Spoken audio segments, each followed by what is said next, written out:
We all need favor.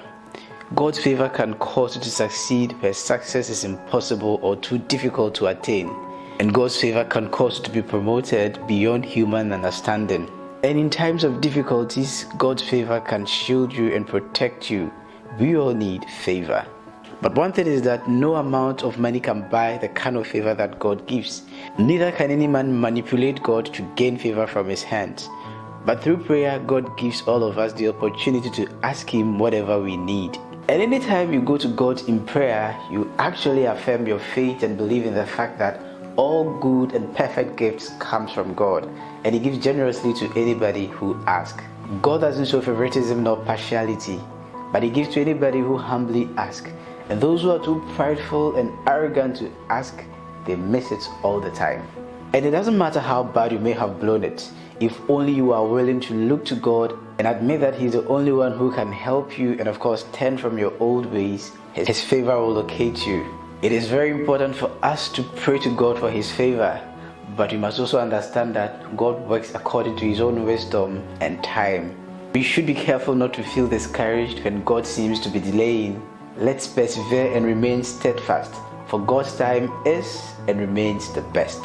We should also be very careful and avoid asking God to grant our greedy, selfish and evil requests. And that's why it's very important for us to have a right standing with God. Now, what does it mean to say to have a right standing with God?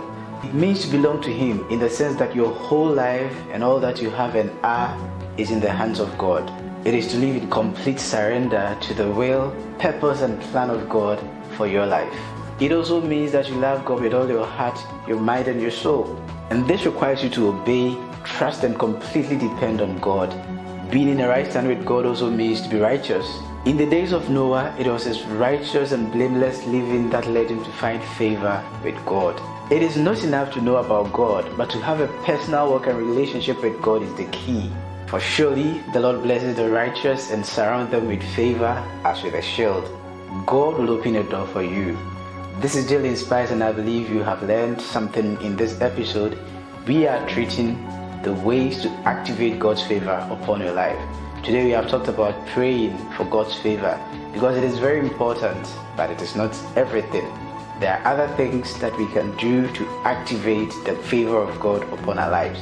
So stay tuned and wait for the other episodes where I'll be talking about the other things that, by the grace of God, I believe will help us to activate and open great doors of favor upon our lives. Stay blessed.